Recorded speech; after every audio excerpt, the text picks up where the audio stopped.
Hey, just a fair warning here at the beginning of the episode. Connection was a little spotty for reasons I'm not really aware of. If Mhm. there's some odd pauses, I'm going to try to edit it as much as possible. But if there's some weird pauses, don't be worried. It's probably just the podcast, the internet, and hopefully that won't be a problem again. Thank you. Enjoy the show. That's a clown question, bro. Hey, what's up on you? So I'm gonna kick some dirt. He gets on base. Just a bit outside. I'm not the type of player that's going to be Johnny Hustle. If you don't want me to watch the ball, you can go get it out of the ocean. And welcome to the show to be named later, where we're talking baseball kind of whenever. I'm your host, Chris Gianta. On the other side of the screen is Daniel Curran. How you doing, Daniel? Chris, it's very conflicting this week how I'm doing. You got John Heyman saying there's an agreement almost in place. You got Joel Sherman and Evan Drellick saying there's no deal even close to in place. I don't know what's going on right now. It's very confusing. I just want baseball, Chris. How hard is that? Too much to ask? Yeah, John Heyman came out swinging, but little Guns did we a-blazing. realize that, even with his absurdity, there's still actually progress being made, substantial There is. progress. Yeah, Manfred flew down to Phoenix to meet with Tony Clark. Interestingly enough, because Arizona is one of the worst states for coronavirus right now. I think it might be the worst state, actually. I don't know why they picked there of all places. I don't know why Tony Clark couldn't have just come up to Manfred. But, we have progress. When and where, that's what all the players are saying. Even Mike Trout is saying it. I mean, you got to feel like maybe we just might be getting baseball this year. Yeah, so the most recent MLB proposal was 60 games fully prorated, correct? It was. I saw Jason Stark tweeted the most ideal situation would be 66 games because of scheduling purposes. So I think the players might counter with that. I think the players are going to counter the deal. That's what I've heard. So at least we got some sort of actual negotiation instead of just here's an offer. Oh no, here we don't like it. Here's an entirely different offer. We actually have some real negotiations and countering going on here. I'm very happy to see them. I can't believe it took a month to get here, but hey, better late than never. Yeah, I'm happy to see that they're finally within 10 games of each other because it was just very frustrating to watch from a third person perspective. Mm-hmm. But yeah, 60 games fully prorated. There's probably going to be a counter offer, but they have to get something done in the next 4 days, maybe. Yeah, you got another 4 days until Rob Manfred said he's not confident again because that's what happened last time. Yeah, He goes from 100% confident to I don't think we're going to be doing it. There was so much this week. It was such a roller coaster ride, and now we've ended up in the best possible spot, which is unbelievable. Yeah, it's very interesting. But as anything more you got on the negotiations? I'm glad the players have stood their ground. I know a lot of people have been, condemning the owners for being, greedy, not asking what the players want. Some people have done the same for the players. It's a very complicated as far as choosing sides go, but I'm glad the players have stood their ground and have refused to give in here. Yeah, if anything, the players have been consistent. They've always wanted full. The owners have been consistent too, just not in a good way. Yeah, they've always stood their ground on pro rata. Yep. They started out with 114 games and 89 games, and now they're probably going to be down closer to 70 games. But they're going to get paid every single penny for the amount of games that they played. So you got to. And that's something I wanted to address is the people that are out there oh well they're making so much money, why does it matter, blah blah blah. Whether you're making $10 an hour or $25 million a year, you never want to go to work and not get paid. And that's a situation the players would be in with the offers the owners keep on the table. You have to understand, no matter how much you're making, you don't ever want to go to work for no reason. And even if your job is playing baseball and it's fun, it's still a grind and it still is work. It's your job. It's what you do to make a living. So the players, I'm glad that they are stuck up on this, fully 100% prorated salary, and they might be getting it. The owners may have finally given in. Yeah, and you also have to consider that they're playing in a very tight, their market value is a tight window, and your average MLB career is maybe 7 or 8 years. If you look at it, and your average salary is probably, it's 3 or 4 million, but 3 or 4 million a year over, and especially like guys making. Guys in arbitration before free agency, you have to consider all those guys. It's generally speaking, it's just very good to see. Also, one thing we haven't. Sorry to interrupt. Do you want to finish that? One last thing I'll say is you're also at risk of injury. I know it's not a contact sport, but you're more at risk of injury than your usual job. Also, expanded playoffs. I mean, that was a thing in the new offer that the owners put down. I have a feeling that expanded playoffs, the report that it was going to become from 10 teams to 16 teams, which presumably means 8 teams in each league, that could probably become a permanent thing after this, just happening as an experiment. I could really see that. Yeah, it was suggested for 2020 and 2021. That's right. Mostly for just making back money and revenue, right? That and the CBA and 2021 anyway. Yeah, the CBA ends in 2021. I mean, as a fan, I mean, playoff expansion has happened once in my life, and initially I didn't like it, and now I do like it. And give me Mike Trout in the playoffs. If this is what it takes to get Mike Trout on a national stage, so be it. I am more than happy with that. But my gut on, after 2021, if they expand the playoffs, my gut's going to be pretty negative. Like I don't really, I like that there's, only 33% of the teams get in, and it's a pretty, 1 month of playoffs is, I feel like you're getting everything out of it that you can. If you expand to maybe a month and a half, I feel like people might be less excited about it. I'm definitely going to be a little less excited about it. I mean, I'll still watch. I think one thing it brings an opportunity for is for small market teams to sort of rise up. What we've seen a lot lately is the bigger market teams tend to dominate, especially in the playoffs. I mean, in 2018, the Red Sox and Dodgers made the World Series, and they were the top 2 payrolls in the league. The Nationals had a pretty big payroll this last year, even though they lost Bryce Harper. And I think that expanded playoffs can really give a gateway to some of those smaller market teams to have, sort of level the playing ground a little bit. Because, all it takes is a good month. If the playoffs can be a crapshoot, you could be the best team in the league and then get swept in the playoffs. That can happen just as easily as winning the World Series. So if you have, the Twins sneaking into the playoffs with, 86 wins as a 6 seed, who's to say they can't, win it all? If they have, the Indians as a 3 seed. Yeah. I mean, it is good to get – I guess it would be good to get more teams in the tournament, make it a little more interesting, literally, wild cards. Like, I don't think an 18 playoff would just be, like, the number 1 teams make it from each league, and it's not even a contest. Like, I think we could definitely see some upsets. Yeah, especially when you consider, like, the roller coaster ride of a baseball season. You could have a 100-win season and end, losing 8 of your last 10 and be in a tricky situation for sure.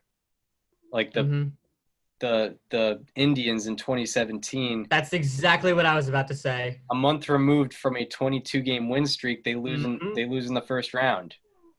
And even 3 if that straight was games. Yeah, and even if that was like a 7-game series, they probably lose it anyway. And you could argue, if Joe Girardi makes a challenge, you could argue. Yeah, on the hit by pitch, right? Yeah, you could argue that the Yankees win in 4 in that series. So easily.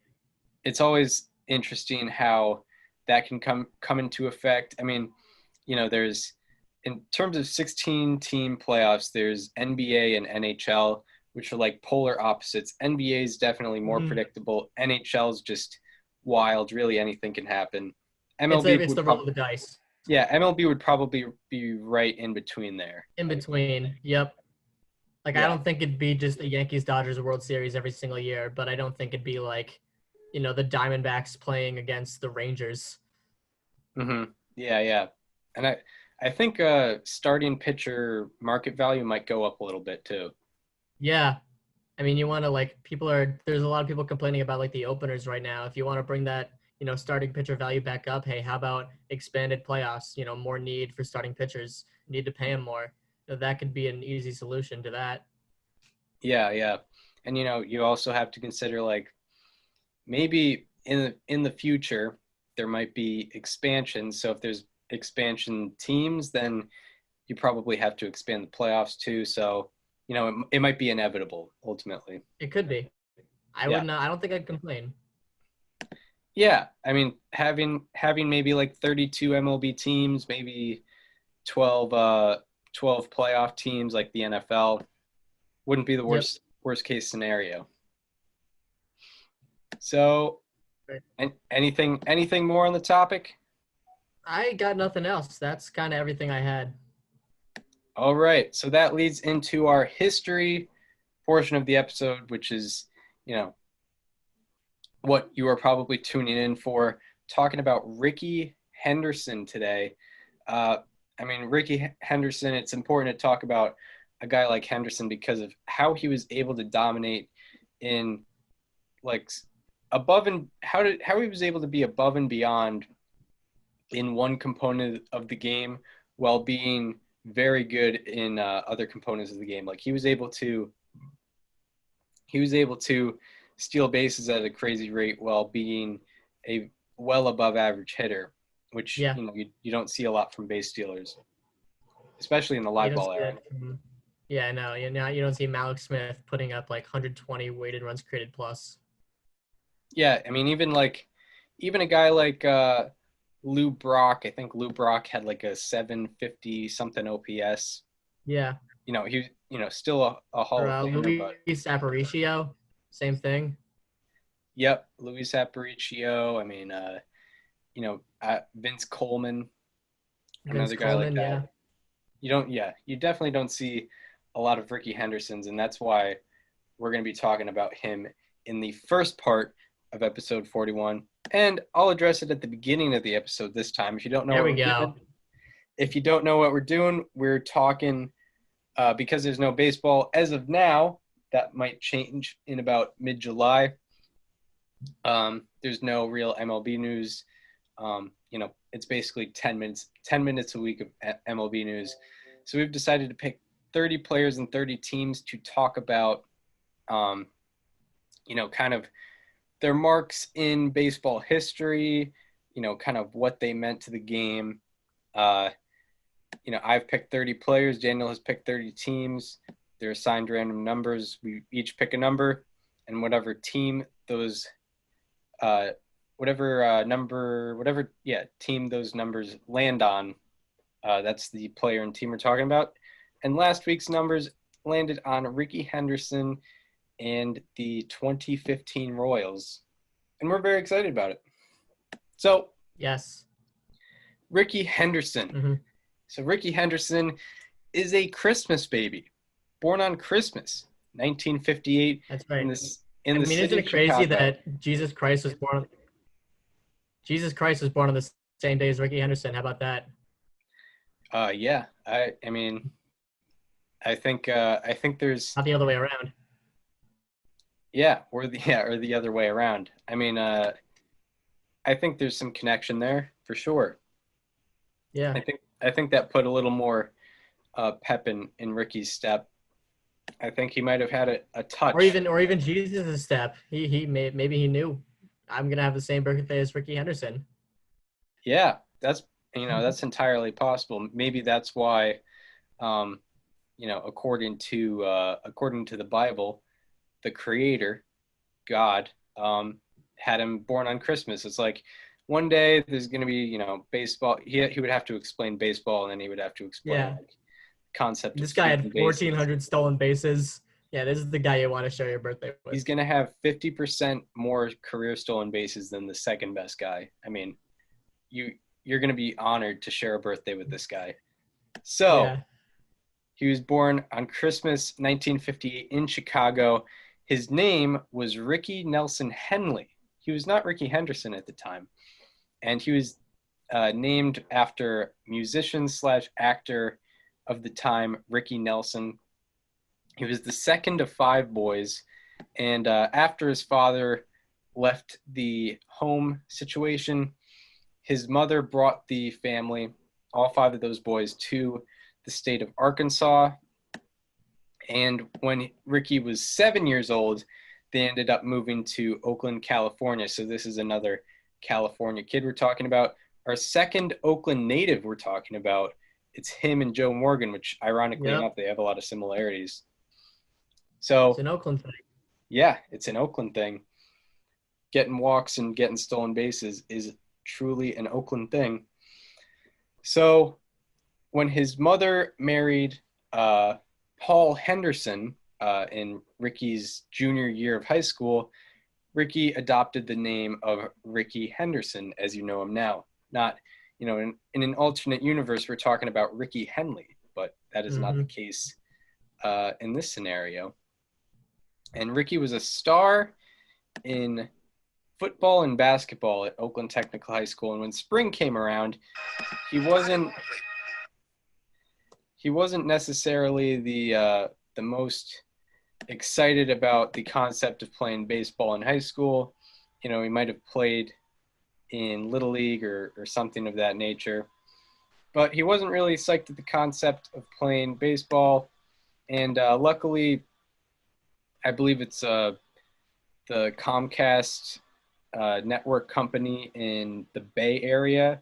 They have a little tidbit of Rickey, accepting being a baseball player in high school.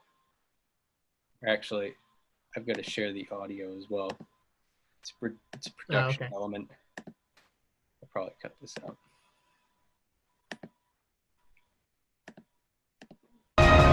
Baseball. I played basketball because of the cheerleader. Baseball, wasn't nobody coming out to see us playing, so why do you want to go out and play baseball and you can be doing something else? The lady that kind of was instrumental was a lady who's now passed away, was Tommy Wilkerson.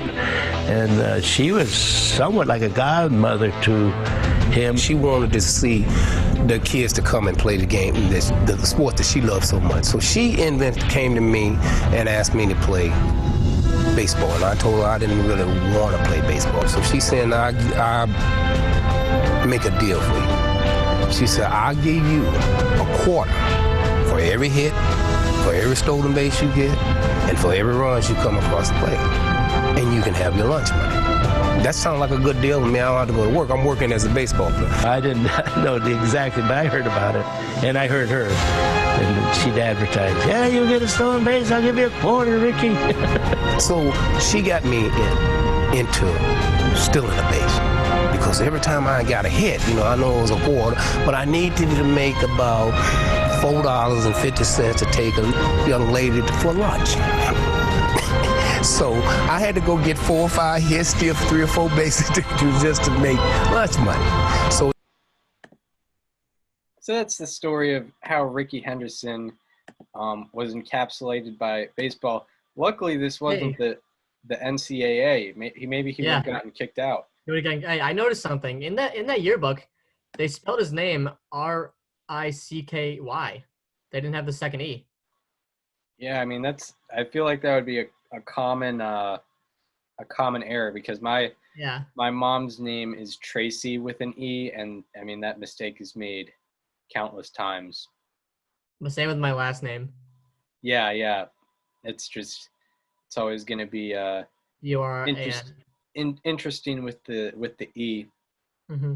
So Rickey was the starting running back of his high school football team, and he actually could have gone to college on a football scholarship.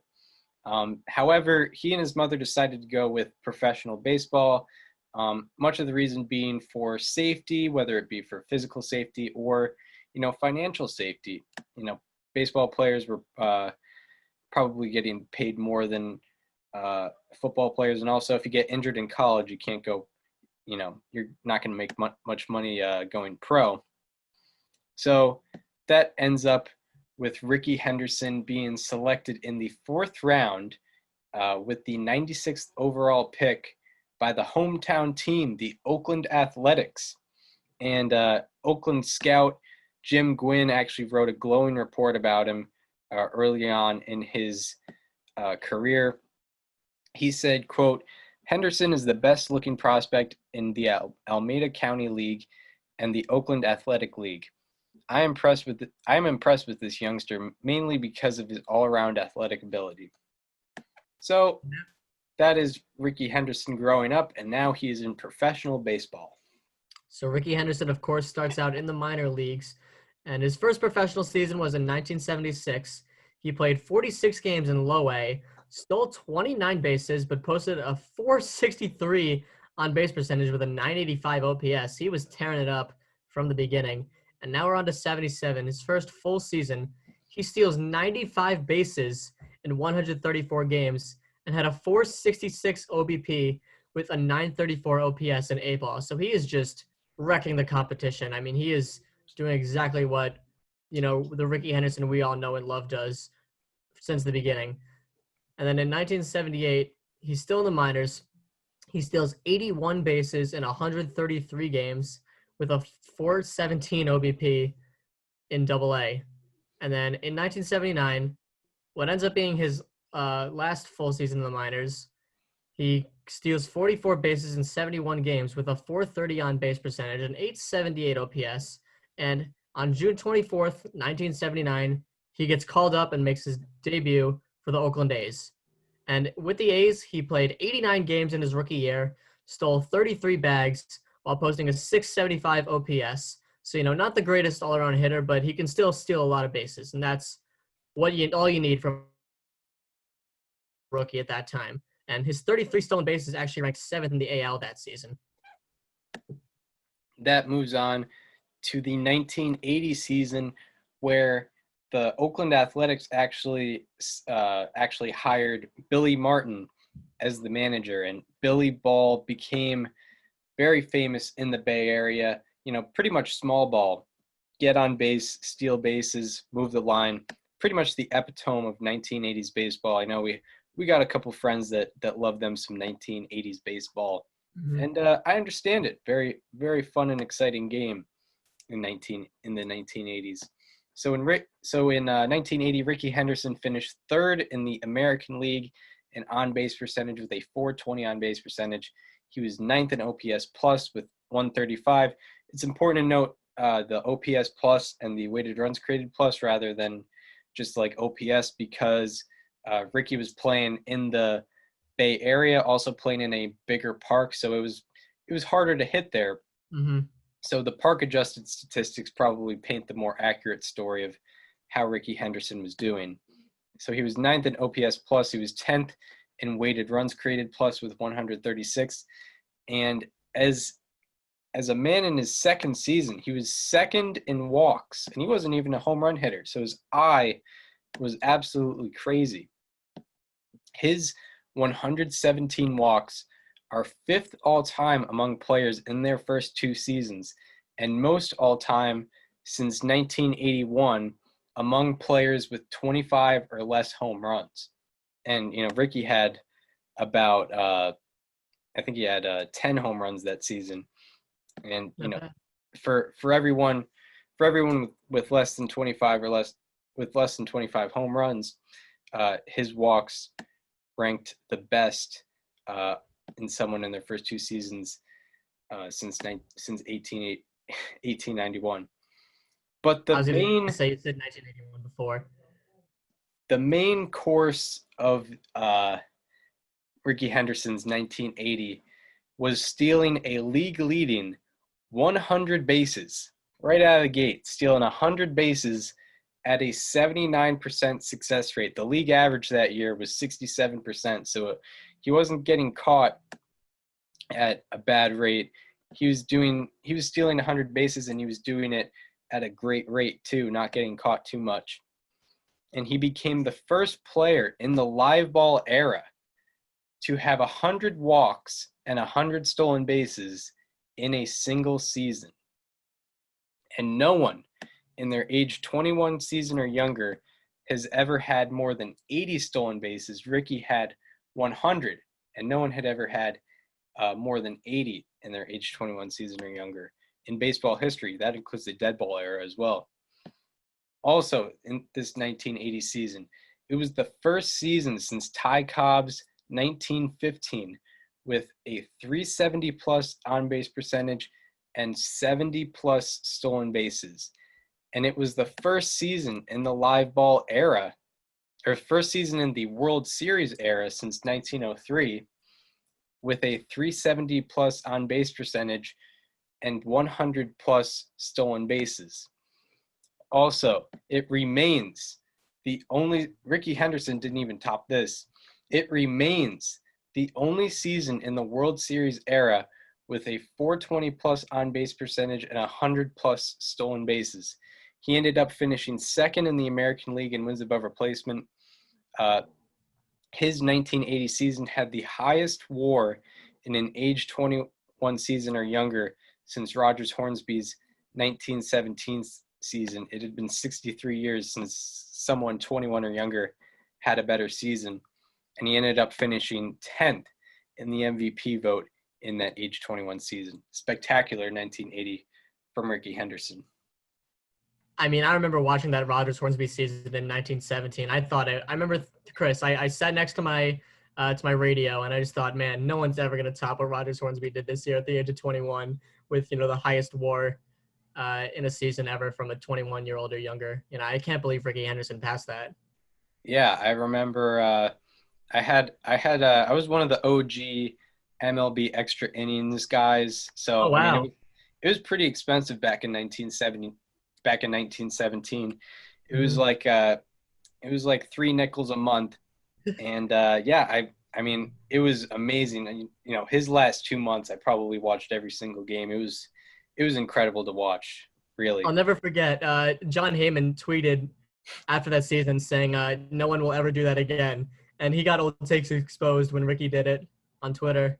Oh my God, that was hilarious. Yeah. Classic John.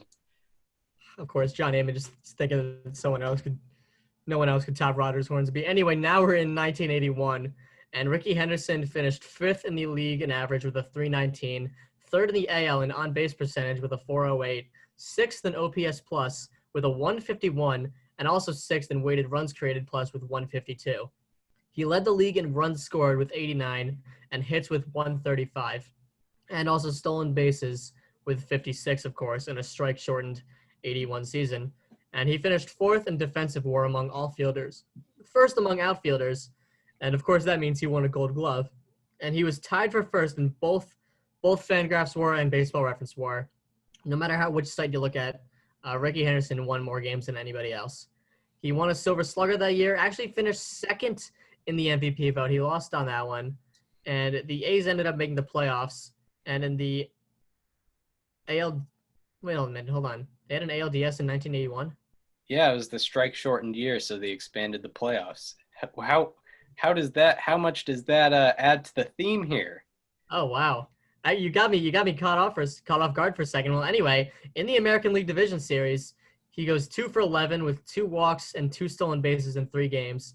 And in the ALCS, the A's ended up winning that series, 4 for 11, a walk, 3 extra base hits, 2 stolen bases, an 1144 OPS in just 3 games. Yeah, and they ended up losing that one. How funny is it that Rickey Henderson in the series that they win, he doesn't do very good, but in the series that they lose, does very well. So interesting how that worked out. That leads to his 1982 season, which is probably his most memorable season, maybe just for the potential records. Utter ridiculousness. Utter ridiculousness. So first of all, he finished 3rd in on-base percentage with a 398 on-base percentage. he also led the league in walks with 116. Again, this is not a power guy, especially at the time. I don't think he had more than 10 home runs, and he was leading the league in walks. He had something special when it came to being able to see the ball and being able to get on base. But what was even more special was what he was able to do on the base paths. Of course, this is Rickey Henderson. So on August 26th, he has 117 stolen bases. The modern era record, the World Series era record, is 118, set by Lou Brock in what I believe was 1974. And Rickey Henderson is on the brink of tying that record. Team steals. He's been cut down 39 times, which that too is a record set many years ago by the great Georgia Peach Tyrus Raymond Cobb. There he goes! And the throw down and he's real safe, number 118 for Anderson. The crowd, although they have signs up here for Rickey, are booing the call.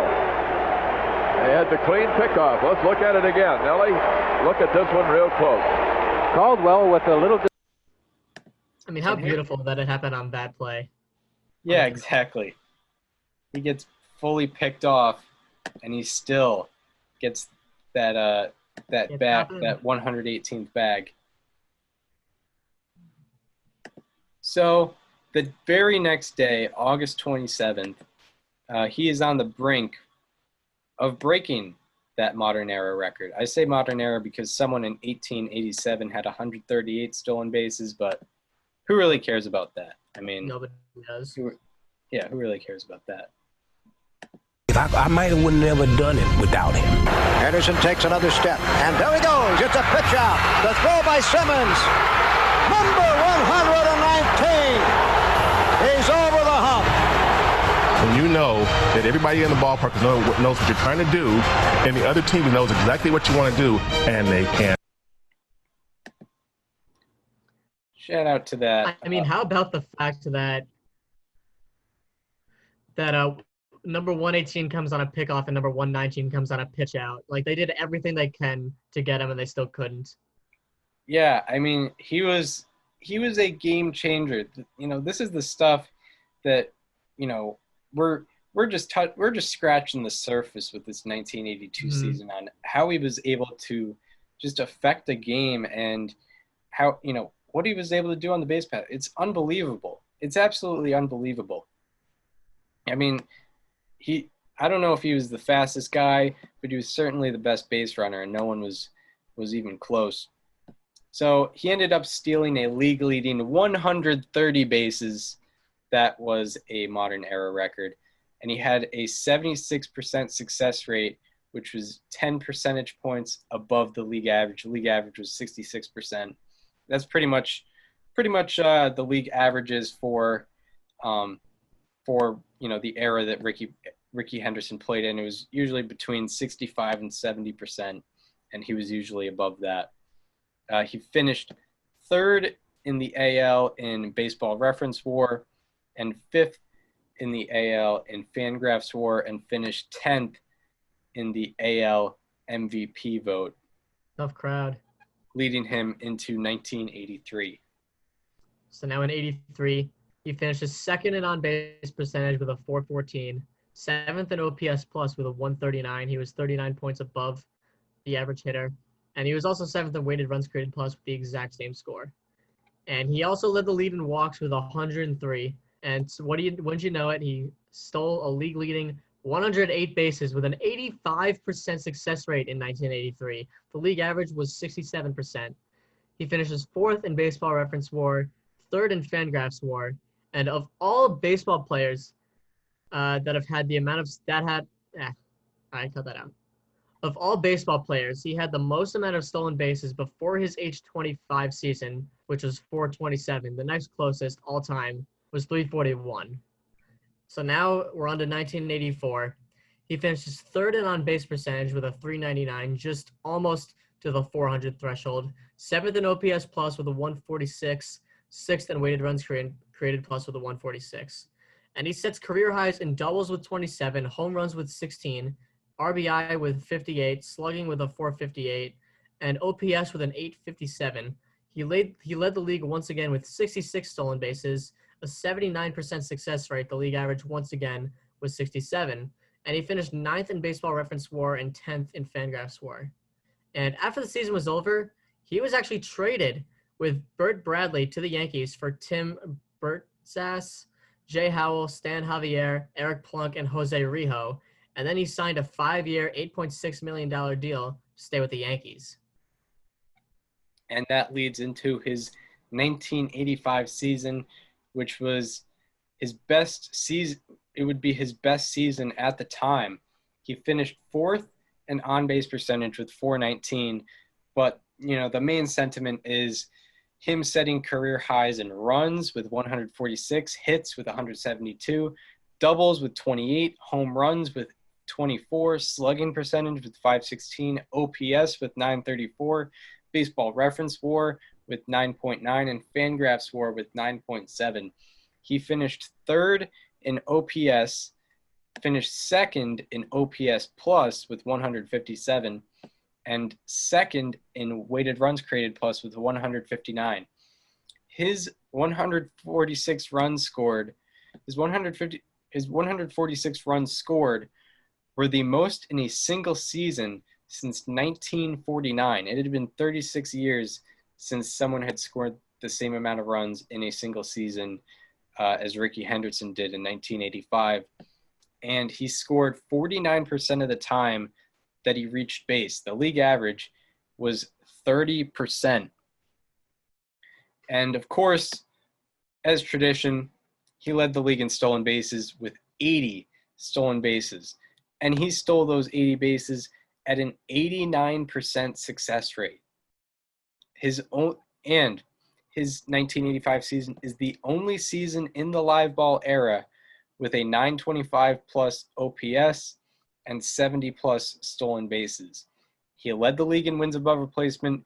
He won the Silver Slugger, but unfortunately, he only finished 3rd in the MVP vote.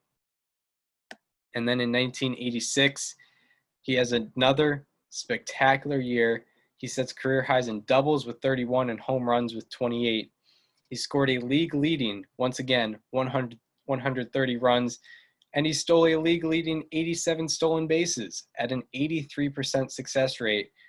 And one thing that I found particularly fascinating about his 1986 season, he had 13 games with both a home run and a stolen base, and that is the most times that someone has done that in a single season.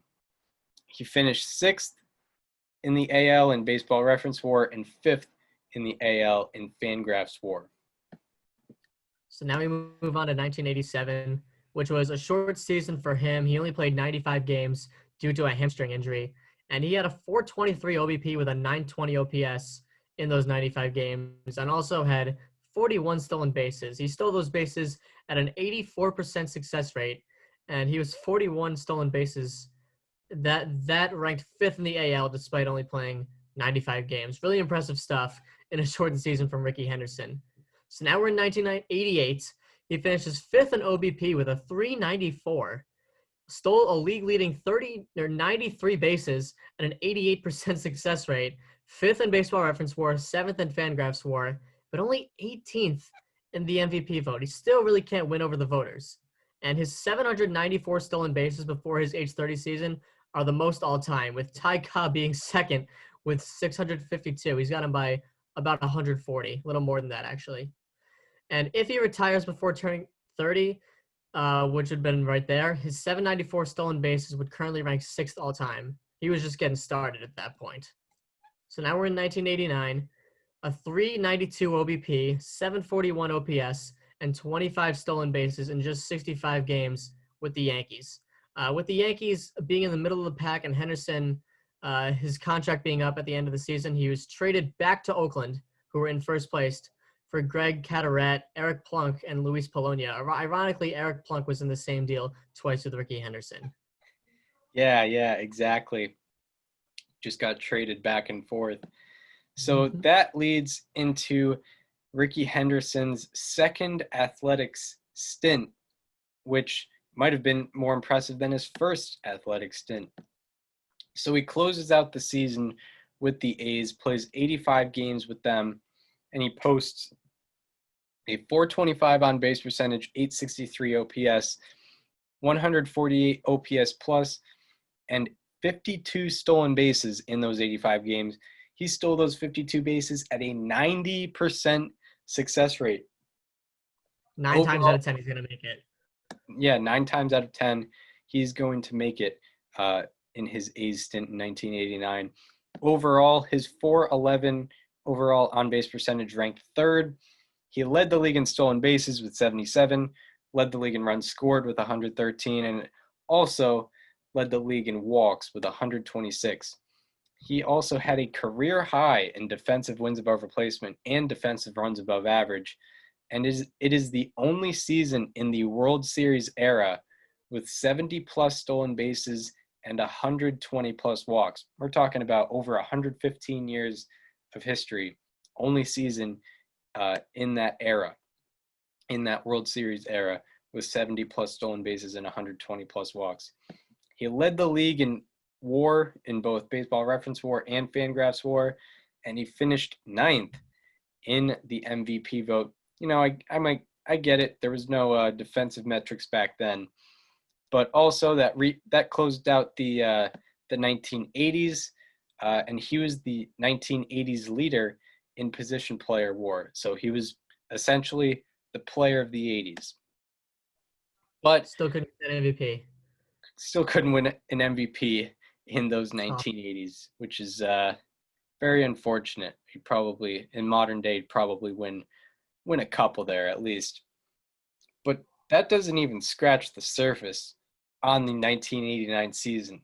I mean, what he was able to do in the playoffs is something, something I didn't even know about until researching just this week. So I was happy to learn about this unbelievable playoff performance by Rickey Henderson in 1989. And you can just go game by game. And game 1 of the ALCS goes 0 for 2, but has 2 walks and 2 stolen bases in a 7-3 victory. In game 2 of that series, he goes 2 for 2 with 2 walks and a record-setting 4 stolen bases in a playoff game in a 6-3 win. No one has ever had more stolen bases in a playoff game than Rickey Henderson did in game 2 of the 1989 ALCS. And there's no footage of him breaking the record on the MLB YouTube or anywhere. And I demand that be recovered, because I mean, you just need that. The playoff record, it's got to be there. And then in game 3 of that series, he goes 1 for 4 with a walk, a double, and a stolen base. They ended up losing that game 7-3. And then in game 4, to make his mark, to make sure that this that they don't, that the Toronto Blue Jays don't tie the series, he's making sure that he can make his mark on the series, try to get the Oakland Athletics up 3-1. And here we are.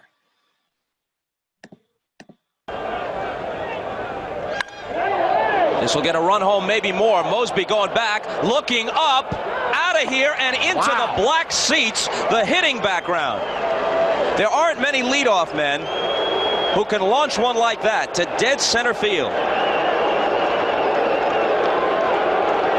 About a 430-foot shot, 2-0 Oakland. I think we talked about that yesterday when Jimmy Key was the starter, that you might negate, you will negate some of Rickey Henderson's base stealing with a left on the mound, but he becomes a little bit better extra base hitter.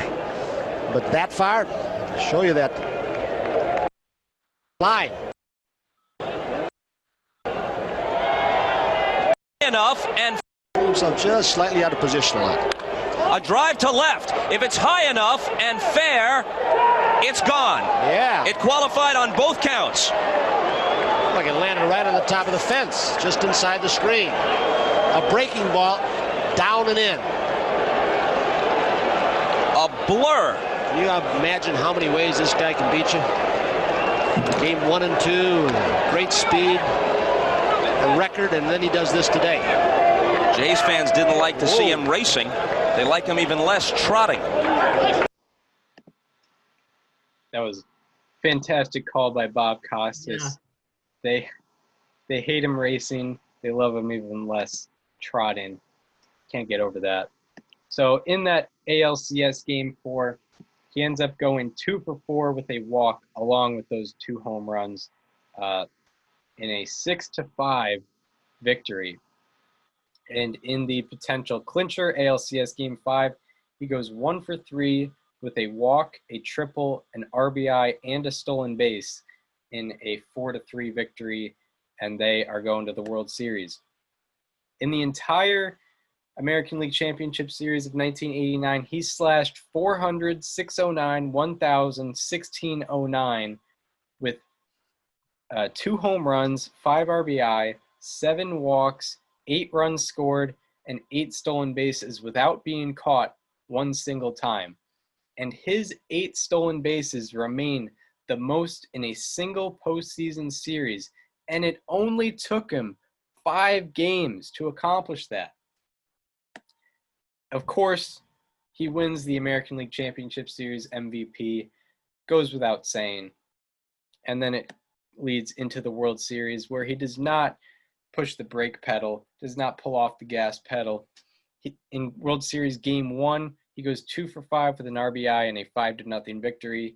In Game 2, he goes 3 for 3 with a walk and a triple, and a stolen base in a 5-1 victory. And then in Game 3, after a 10-day break because of the earthquake, he goes 1 for 5. He goes 1 for 5 with a walk, a double, and also 2 stolen bases. And then in Game 4, Rickey Henderson is showing up. He wants to make sure that this World Series is sealed away. He doesn't want the Giants coming back at all. So on the third pitch of the game, he makes sure that he is going to set the tone. So here's Rickey. 2-0 count. First strike he sees. And he hits a high fly ball to left field, and that one is carrying, and back goes Mitchell, and it's a launching pad again tonight. And I have to tell you, I've seen a lot of games in this park, and that fooled everybody. But on a winless night, what would be a normal routine fly ball goes out, just like last night, 1-0. That sets a World Series record. Never in the history of the World Series has 8 different players hit home runs. Now only Mark McGwire has not homered. Rickey Henderson, leadoff home run. It became, that was tradition with Rickey Henderson. Come on, Mark, you need to bulk up there. Yeah, yeah. How ironic, Mark McGwire, the only one on the A's not getting a home run that series. So I guess he compensated later on. So Rickey Henderson in Game 4 of that series, he ends up going 3 for 6 with a triple, a home run, and 2 RBI in a 9-6 victory. He was a double away from the cycle. And that caps off the World Series. The A's are World Series champions. Rickey Henderson is a World Series champion, and he did everything he could to earn it. In the entire World Series, he slashed 474, 524, 895 for a 1419 OPS. He had 5 extra base hits, 3 RBI, 4 runs scored, and 3 stolen bases in those 4 games. And despite leading the team in win probability added, he did not win World Series MVP. It went to Dave Stewart who started 2 games, won both Fair those enough. games, had a 1.69 ERA. So I guess you could understand giving it to Dave Stewart. In the entire playoffs, Rickey Henderson slashed 441, 568, 941, 1509 with 8 extra base hits, 8 RBI, 9 walks, 12 runs scored, 11 stolen bases in 9 games. Also, in every single 1989 playoff game, he reached base safely. Twice. Did it twice every Did it single twice game. every game. It's at least 18 times. Yes. And his 11 stolen bases are tied for the most in a single postseason. And he stands alone in the era before the 3-series playoff format. Him and Kenny Lofton are tied with 11, but Kenny Lofton did it in 1995 when he was playing the ALDS, ALCS, and World Series. Rickey Henderson only had the ALCS in the World Series, so even more impressive from Rickey Henderson. So then that leads into the 1990 season. After 1989, he was on the free agent market. He wasn't officially re-signed by the Athletics, but he ended up signing with the hometown team anyway on the free agent market. Probably got some extra dollars there. And he goes on to have his best season ever. Most likely, I would say his best season ever. So he finished second in average with a .325 average, led the league in on-base percentage with .439, was second in slugging percentage with .577, led the league in OPS with .1016. He Also made it past the 10 mark. Yeah. He led the league in OPS plus with 189 and also weighted runs created plus with 190. He led the league with 119 runs scored, and also, you lead the league in OPS. You lead the league in OPS. That's good enough. He also led the league in stolen bases once again with 65, and he stole those bases at an 87% success rate. I mean, he was the best in the batter's box, and he was the best once he got on those bases. It's the only season in the live ball era with a 1,000 plus OPS and 65 plus stolen bases, and it is the only season ever with a 1,000 plus OPS, 65 plus stolen bases, and 20 plus home runs. No one was within 3 Fangraphs wins above replacement as Rickey Henderson. That's laughable. In 1990. Nobody was even on this planet. Talk about being on another planet in 1990. His 1990 season had the highest offensive runs above average in a season since 1966. It had been 24 years since someone had produced that many offensive runs above average in a single season. He won the Silver Slugger, and finally, Rickey Henderson wins his first MVP, rightfully so. He should have won it a couple of times beforehand, but finally he wins that first MVP in 1990. In the playoffs, the A's continue their dominance, and they're going back to the playoffs. In the ALCS, he hit .294 with a .610 OPS, had 3 RBI and 2 stolen bases. Not the greatest, but the Athletics still ended up winning that series, and they move on to the World Series to face the 1990 Cincinnati Reds. He slashed .333, .444, .667 against them for an .1111 OPS with 3 extra base hits, a home run, and 3 stolen bases against the Reds. But unfortunately, the Athletics did not win a single game in that series, so those contributions... Can't handle the Nasty Boys. Can't handle the Nasty Boys, so Rickey Henderson's individual accomplishments didn't mean anything for the Oakland Athletics, unfortunately. Or not unfortunately. The 1990 Reds, that gave us an episode for sure. Yeah, go listen to episode 32. Go listen to episode 32, that second half. Mm-hmm.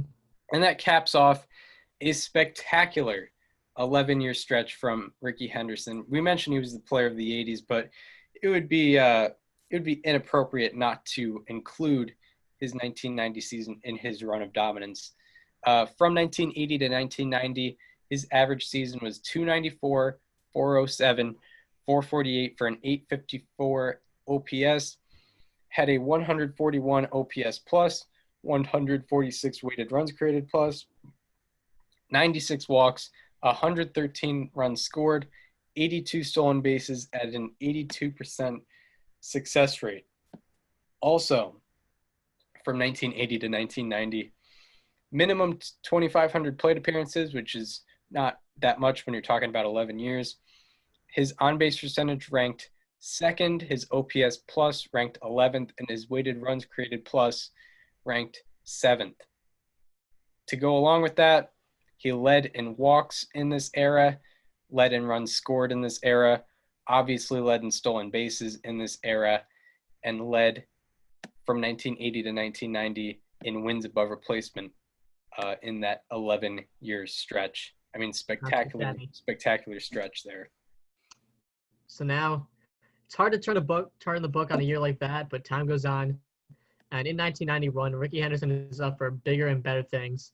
On April 28th, Rickey was sitting at 937 career stolen bases, one away of tying the record held by Lou Brock. Rickey with 937 steals. Now to the belt. And the pitch, he's running. Pitch taken. Perry throw. Safe at second base. And Rickey Henderson joins Lou Brock. 938.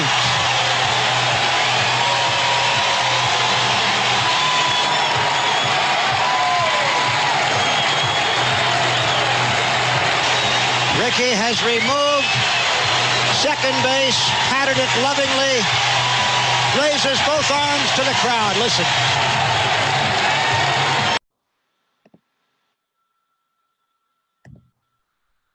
And there it is. The record is tied. They both sit at 938. So now, of course, the next thing on May 1st, at the age of just 32, Rickey Henderson is now going for the all-time stolen base record for his 939th. Let's roll the tape. Said Rickey from behind a 1-0 deficit. Rickey goes, a pitch taken, he's going to have it. He does. Rickey Henderson, no contest, steals third base, jerks the bag from its moorings, and holds it aloft, representing number 939.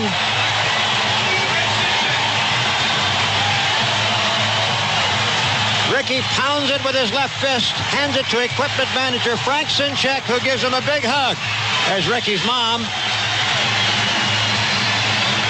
Again, talking about the game being forgotten. And Lou Brock probably the happiest guy on the field right now. He can finally make his speech, pass over the record to Rickey, and go about his business. And there it is. Like I said, Rickey Henderson was only 32 when he broke the record. For reference, Pete Rose broke the hits record at the age of 44. Barry Bonds, who we did last week, broke the home run record at age 43. And Hank Aaron broke the RBI record at age 41. Rickey Henderson, nope, he was 32. He was 12 years younger than Pete Rose when he broke the hits record. Also, this was his 1,615th career game. And Lou Brock played 2,616 career games, just about 1,000 games less for Rickey to hit or to steal 939 than it took for Lou Brock, the second best base stealer of all time, to get 938. And Rickey finished 6th in OBP that season with an exactly 400 mark. He led the league in stolen bases with a 58. He had an 823 OPS, 135 OPS plus, and 136 weighted runs created plus. All very good. Now we're on to 1992. On May 1st, exactly 1 year after breaking the stolen base record, Rickey is sitting at exactly 999 stolen bases, looking for a number 1,000. Have like Trammell, he can't play a normal position. There he goes. Pitch is inside. Tettleton throw, and he is in safely with number 1,000.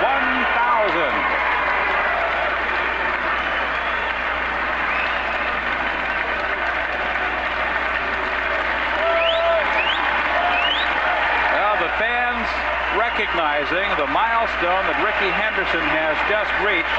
He wants the base. Can't blame him for that. Of course, we'll have to charge him for it. He can have it, but we'll have to charge him about it. What do those go for, $100 or something like that?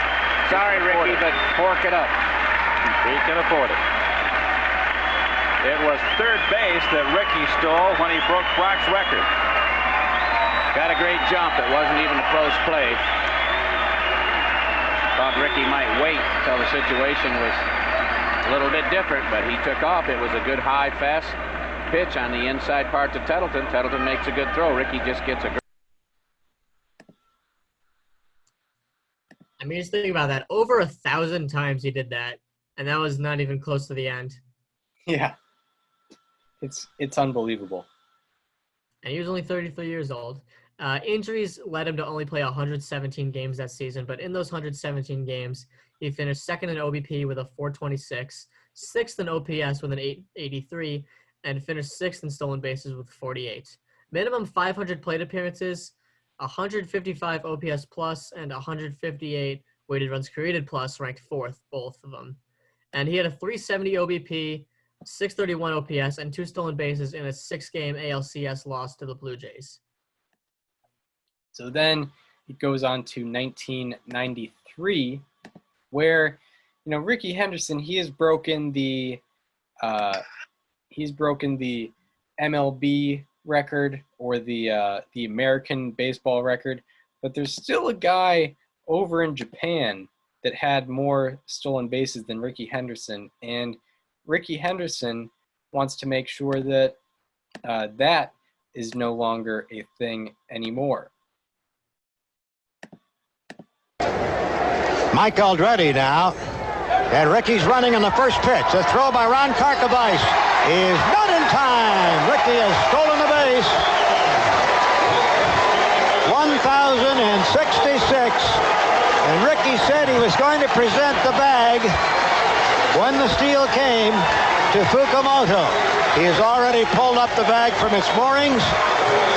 A new one is being put in his place. Rickey's walking across the left side of the diamond to bring it to Frank Sinchek, the A's equipment manager. There was a ceremony between the game involving Rickey and Yutaka Fukumoto, in which the Japanese star presented Rickey with a pair of gold spikes. So now it's official. Rickey Henderson is the worldwide leader in stolen bases.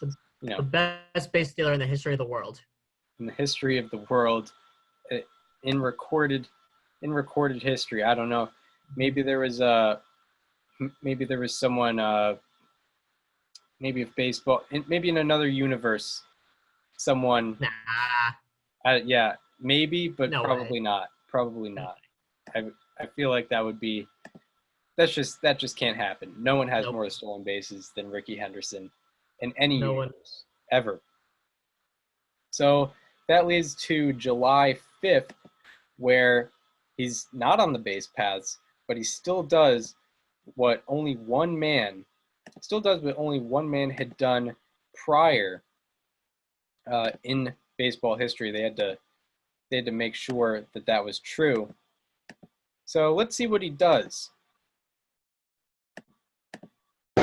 With the Twins, he had some opportunities and pitched in relief. There's a swing and a long drive. That is belted far deep. Left center field. Gone! Another Rickey Henderson leadoff home run. 5th this year. 60th of his major league career. The ongoing record. It is the 11th home run of 1993. The A's lead 1-0. Toledo, that's your A's replay. Rickey on a 3-2 pitch. Clark was down at AAA for 18 days in June. Other than that, he's been with the ball club since the start of the year. There's a drive to left field. It's hit deep. It is gone. Holy Toledo. Has anyone ever done that?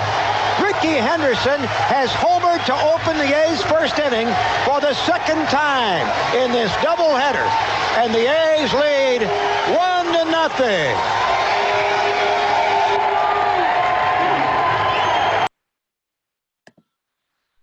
So they went back in the record books, and only one man had done it before. It was Harry Hooper. I believe it was for the Red Sox, actually. The all-time Red Sox triples leader. Correct. Harry Hooper. And in 90 games with the Oakland Athletics, Rickey Henderson was on track to have another MVP caliber season. He slashed 327, 469, 553 for a 1023 OPS to go along with 31 stolen bases. Then on July 31st, he was traded to the Toronto Blue Jays, who, despite having a mediocre performance in the playoffs prior, they were impressed enough in the regular season to take a shot at Rickey Henderson for their 1993 championship run, and they traded Steve Carsey and Jose Herrera for Rickey Henderson. So this leads to Rickey Henderson's career with the Blue Jays. And if you want to hear our episode on the 1993 Blue Jays, go check out episode 34. It's in the second timestamp in the description. Very offense-heavy team. Correct. A lot of speed, and Rickey Henderson definitely added to that. He had a 675 OPS with the Blue Jays, definitely took a step back. But on the base paths, there was no slowing down. He stole 22 bases in 44 games with the club, and he was only caught twice. So he was 22 for 24 in stolen base attempts with the Blue Jays in that short stint. Overall, he had a 432 on base percentage, which ranked third in the AL. His 148 OPS plus ranked seventh, and his 151 weighted runs created plus ranked sixth. His 53 total stolen bases ranked fourth, and also, he stole those 53 bases efficiently. He had an 87% success rate. In the ALCS of the 1993 playoffs, in that playoff run, in that ALCS, he only had a 441 OPS with 2 stolen bases, but the Blue Jays ended up winning that ALCS against the White Sox, and they moved on to the World Series. And in that World Series, Rickey Henderson did much better. Still, very good for Rickey Henderson. He had a 393 on-base percentage in the World Series and a 711 OPS to go along with 6 runs scored in that World Series victory. So Rickey Henderson, a 2-time World Series champion. But after the season, after that 1993 season, he signs a 2-year, $8.6 million deal with who else but the Oakland Athletics. He's about to have his 3rd stint with the Oakland Athletics. Even after being traded twice, he still loves his hometown.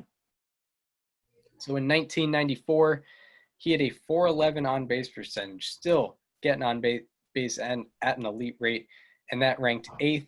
His 22 stolen bases ranked 11th, and his 1994 season was his first season outside of the top 10 in stolen bases. That was his first season ever. His 15th season ever was his first season being outside the top 10 in stolen bases. Oh. Incredible. And then in 1995, he had a 407 on base percentage, which ranked 10th, and he had 32 stolen bases, which ranked 8th. Not a very eventful 1994 or 1995.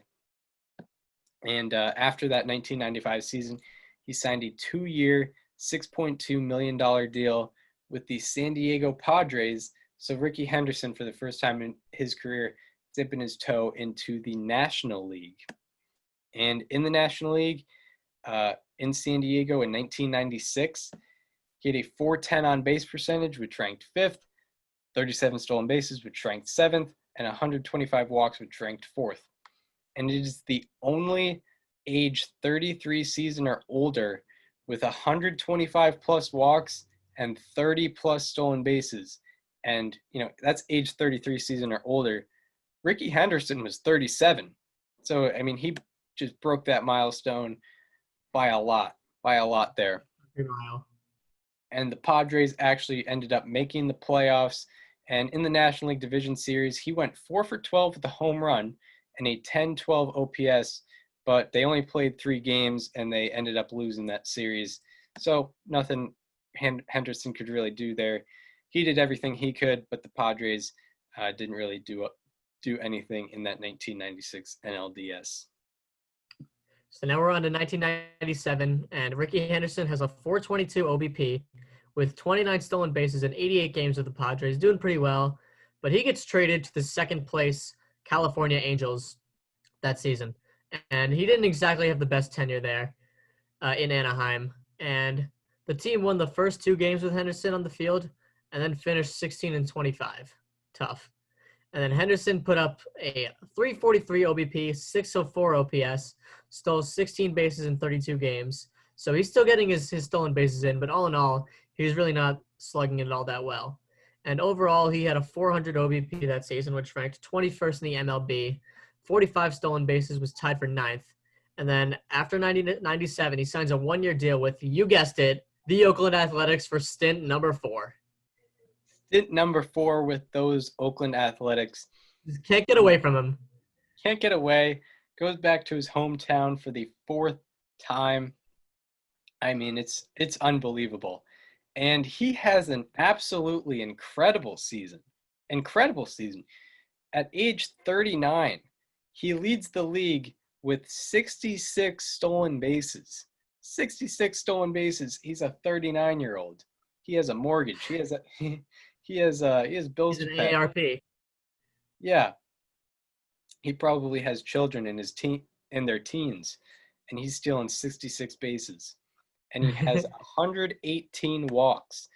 And it is the only age 35 season or older in baseball history to have 100-plus walks and 30-plus stolen bases. And Henderson was 39. This is a record for age 35 season or older. Henderson was 39. And it is a single-season record for stolen bases for players in their age 36 season or older. Not surprised by that at all. And then after 1998, he signed, this time he's not getting traded by the A's. He signs a $3.9 million deal for 2 years with the New York Mets. And with the Mets, I mean, he doesn't steal as many bases, but he's getting it done at the batter's box at an elite level. At age 40, he slashed 315, 423, 466, 889 in that 1999 season. His 423 on base percentage ranked 7th in the league, and his 37 stolen bases also ranked 7th in the league. It is the only age 39 season or older in baseball history with a 400-plus on base percentage and 30-plus stolen bases. Also in 1999, he was named Comeback Player of the Year. And in the National League Division Series, he went 6 for 15 with a 900 OPS. And also at age 40, he set the Division Series record for stolen bases with 6 stolen bases, and that record still remains today. This is a 40-year-old setting records for stolen bases, single season stolen base records in the playoffs, and he's 40. In the National League Championship Series, however, not great. He had a 391 OPS and 1 stolen bases, and in 2000, he was released due to a culmination of off-the-field controversies, with other teammates. He was released on May 13th of the 2000 season after having a 387 on base percentage and 25 walks in 31 total games with the Mets. So now he's traded he signs with the Seattle Mariners for a brief stint in 2000. And on May 23rd, just 2 days before I was born, in fact, Rickey Henderson achieves yet another milestone in one of the most electric fashions you're ever going to see. I mean, buckle up. Yeah. Top of the 8th at Boston. Blue Jays 3, Red Sox 2. The 3-2 pitch is high ball 4. He walked him. So Rickey Henderson draws the walk, and a historic walk it is. He is one of only 3 players in Major League history to have 2,000 walks in his career. That was number 2,000. Babe Ruth is the all-time leader in walks with 2,062. I really wish he could have held the base up above his head again. That would have been funny. Yeah. I did it. I have drawn a walk. I had to include that because you cannot find any walk milestones on YouTube. We tried so hard to find Barry Bonds breaking the walk record for last week's show, and it's not out there. We know the date that it happened. It's not. Yeah, and we, luckily we have Rickey Henderson's 2000th walk to give to the audience. I mean, they deserve it. Mm-hmm. So that's in his little time with Seattle. He had a 362 OBP. He stole 31 bases in 92 games. And his 31 stolen bases with Seattle actually ranked 4th in the American League, even though he didn't even play a full season there. And his 36 stolen bases combined for a single season is a record for someone aged 41 or higher. And in the American League Division Series with Seattle, Rickey went 2 for 5 with a walk and a stolen base. And in the American League Championship Series, he went 2 for 11. Not great, but both of those hits were doubles, and he also had 2 walks. So now he goes back to San Diego. And in 2001, he breaks some more milestones. On April 25th, he breaks the career walks record. And we don't have that footage because apparently the walks record means nothing to people, which is a shame. But on October 4th, he breaks Ty Cobb's runs scored record, which had stood for almost 100 years at that point, I would imagine. Yeah, I mean, almost a full century that Ty Cobb had this record. Mm-hmm. Against the Astros tonight. Going for 70 and then 71. There's a high fly ball, left field, that ball to the wall, and there goes another home run. And there goes a new all-time run scoring record by Rickey Henderson. Oh, doctor! If you're going to do it with class. And that's the way to do it. Score yourself. Hit a home run. What a way. Slides into home plate and surrounded by his teammates. Well, Rickey didn't waste any time that time. He hit the home run, got the base hit. He's 2 shy of the 3,000, and he hasn't finished yet. He's got 3 more games to do it, including this one. So as the announcer mentioned, he's only 2 hits shy of 3,000. So that's the milestone that comes next. And it sure did. 3 days later, Rickey Henderson steps to the plate with 2,999 career hits. Against him, he's 4 for 13 with a home run off Thompson. Serve it up. And a fly ball, right field. Is it going to fall? Is it going to fall? There it is! There it is! Number 3,000 for Rickey Henderson. And the Padres come streaming out of the dugout to congratulate their teammate who in his first at-bat has garnered his 3,000th career hit.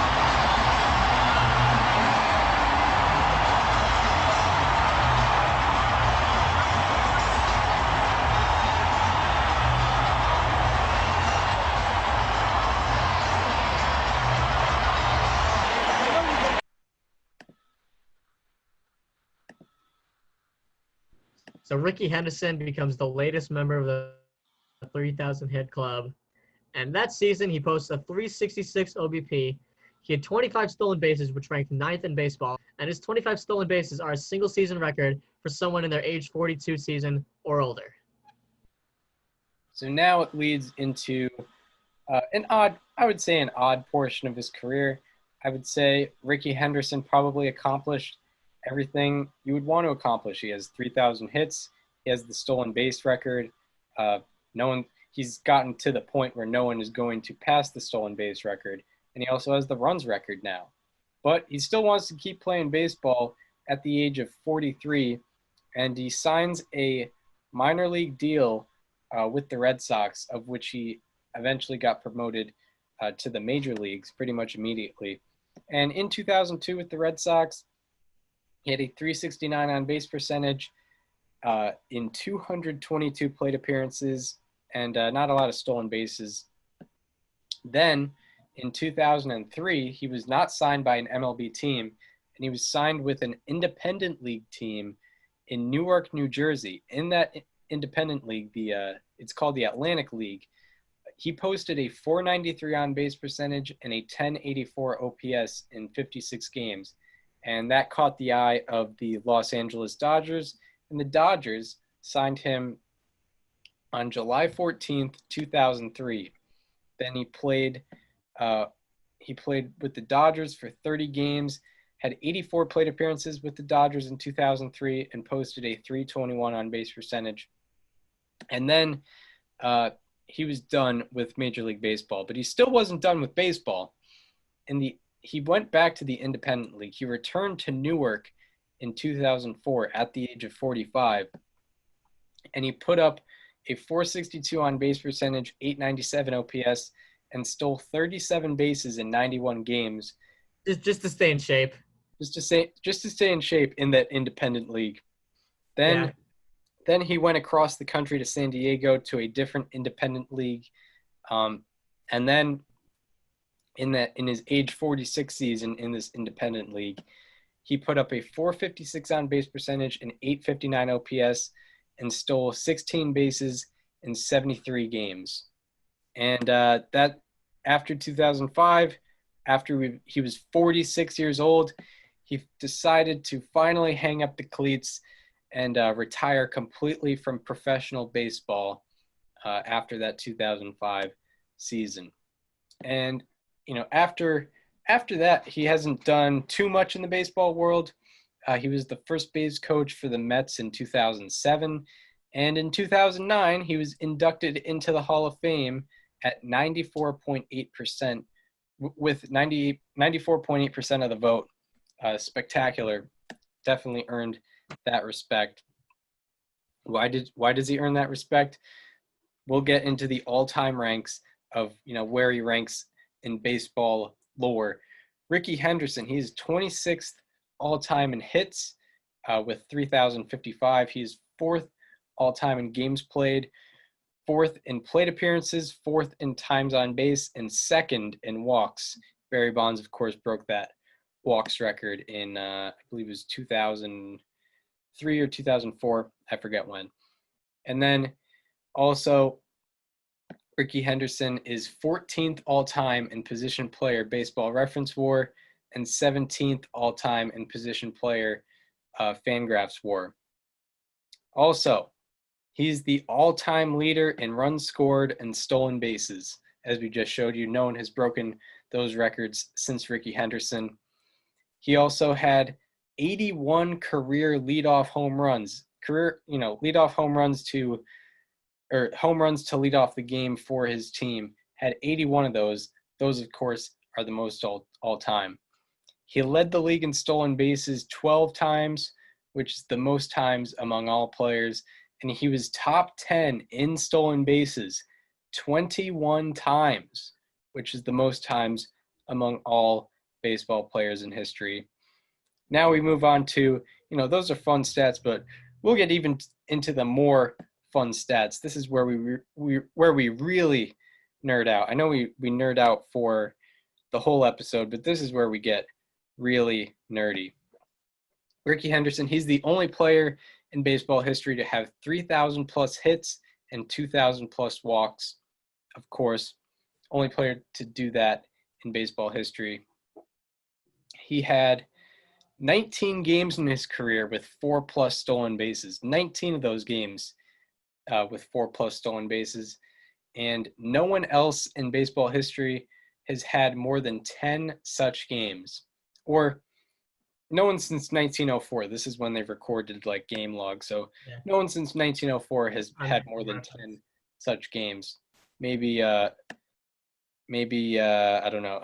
Maybe Skippy Nippy had 4 stolen bases. But dude, did you catch Skippy's 1897 season?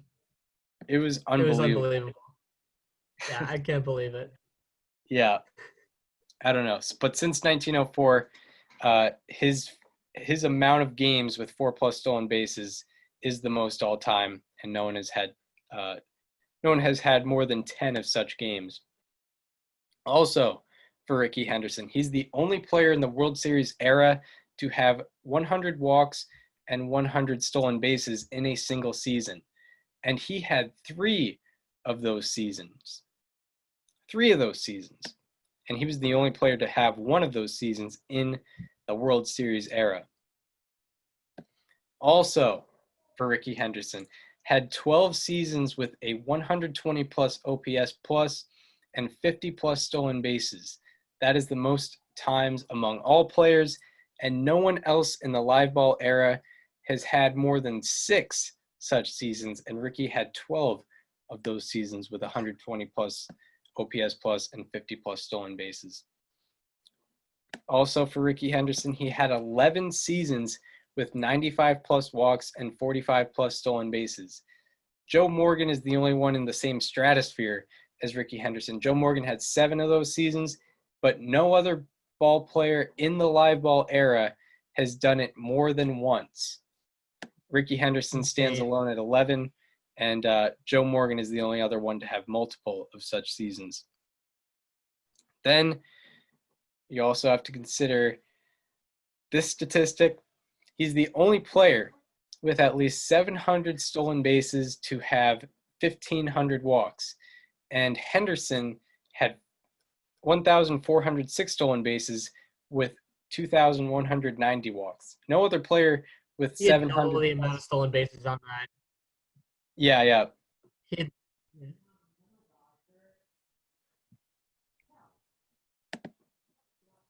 I think you cut out there for a second. Yeah, I did. Yeah, I mean, he had double the amount of stolen bases as the filter that you put in there. Yeah. It's quite unbelievable. And no one else had 700. He had 1,400. Yeah. And he had 704 games with a walk and a stolen base, and no one else has had 400 such games. And I'll close it out. I'll close the fun stats out with these two. These are quite unbelievable. If there was a rule that said Rickey Henderson was limited to 1 stolen base per game, we mentioned Rickey Henderson had, 19 games with 4+ stolen bases. He had plenty of games with multiple stolen bases. If there was a rule limiting him to 1 stolen base per game, he would still have the career stolen base record with 1,035. If you just put a rule that he could only have 1 per game, it's insane. Then, if there was a rule that said Rickey Henderson's stolen bases only counted in games in which he walked, he would still have the stolen base record with 1,001 career stolen bases. Yo. It's unbelievable how far and away better at base running he was than the rest of the pack. And he's in a different universe as the rest of the world. Yeah, and that defines what makes Rickey Henderson special. I'll close it out with his legacy. No one has been so far and away better at one component of the game than Rickey Henderson was at base running. So he has 50% more career stolen bases than the next best guy, which is Lou Brock. If you look at other standard measurements of offensive success, you look at home runs. Barry Bonds has the home runs record. God bless him. He only has 1% more home runs than Hank Aaron. Then you look at hits. Pete Rose only has 2% more hits than Ty Cobb. RBI. Hank Aaron has 4% more RBI than the next best guy, which is Babe Ruth. And, even runs scored, which Rickey Henderson holds the record for, he only has 2% more runs scored than Ty Cobb. I mean, and then you consider Rickey Henderson has 50% more career stolen bases than Lou Brock, who is the second best in stolen bases. It's unbelievable, and that's exactly how Rickey Henderson should be remembered. Just far and away the best base stealer of all time, and no one is ever going to catch him in that club. And even with the stolen bases, you also have to consider he had one of the greatest batter eyes in baseball history. So he had 9 seasons with less than a 400 slugging percentage, and 80+ walks. And like, so that's saying that even though he's not a power guy, he's still able to get walks, which is not something you see a lot, especially a guy, with speed. You're probably getting on via maybe a single, not getting on via walk a lot. Him and Jim Thome are the only players with 6,000 plate appearances to have less than a 280 average and more than a 400 on base percentage. So like he could still get walks without even being a power threat. He had less than 300 career home runs, and he was still able to get walks at an elite rate. And then also you have to consider his era. He was the epitome of 1980s baseball. 1980s. In the 1980s, there was a spectacular boom in stolen bases and basic small ball. And Rickey Henderson, like 2015 Royals ball. Correct. And Rickey Henderson was the face of that. Rickey Henderson was the face of 1980s baseball. That small ball, get on base, and then steal more bases. Rickey Henderson. And he even had that power threat too, like you mentioned. Yeah. No, he wasn't obviously not the most powerful person, but he still could crank one out when he needed to. Correct. And I'll close out by saying this. He is possibly the best athlete in baseball history. I mean, you just watch him play just for a second. You see when he's running. He didn't even want to play baseball. Yeah. He could have been, if he gained some muscle, he could have been one of the greatest running backs of all time, you could argue. I mean, you just watch him play. He had speed. He had he had crazy spring in his steps. His body was incredible. Like he was wearing a tight uniform, and he had no shame in that. And even when he had his 3,000th hit at age 42, he was still ripped, and it just never changed. And you could argue he was the best pure athlete in baseball history. There's probably some other arguments to be made. There's also not as much footage of other guys in other eras, but you could certainly make that argument with Rickey Henderson. And that's that. Do you have anything to add to that? I've been talking a lot. Yeah, I mean, he was just. I mean, like you kind of put it. You kind of nailed it, Chris. Like he was more dominant in any component of the game than anybody in the history of baseball, and he's a player that we're never going to see anyone like him ever again throughout the history of Major League Baseball, at least through our lifetime. I mean, 1,400 stolen bases is unheard of. 100 stolen bases in a year is unheard of. It's impressive today if a guy gets 60. And Rickey Henderson was putting up over 100 on a regular basis in his prime. Yeah, it was just practice. You mentioned 60. Like 60 stolen bases was a down year for Rickey Henderson, especially in his prime. It's like only 9th in the league. Yeah. It's quite unbelievable. He's he's probably not a top 10 player of all time, but he's certainly, I would say, top 5 most interesting players of all time. Top 1 biggest competitor. Yeah, biggest competitor, playing. Who's more competitive than that guy? Yeah, I mean, played Major League Baseball through his age 44 season. In 4 different decades he played. Yeah, he played in 4 different decades. That's correct. He made his debut in 79. Yeah, he made his debut in 79, closed it out in 03, and then he was still playing professional ball till 05. I mean, it's unbelievable.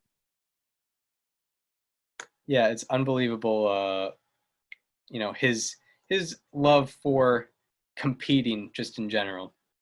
So that closes the book. That closes the book on Rickey Henderson. Hope you enjoyed. That was a long one. He deserves it. Hope you enjoyed. Also, we would like to thank Fangraphs, Baseball Reference, as well as MLB on YouTube for their contributions to our show. We couldn't put on these shows without those 3 places. Yeah, I mean, the stunning, statistics that, if you're thinking at home, like, how do these guys find these statistics?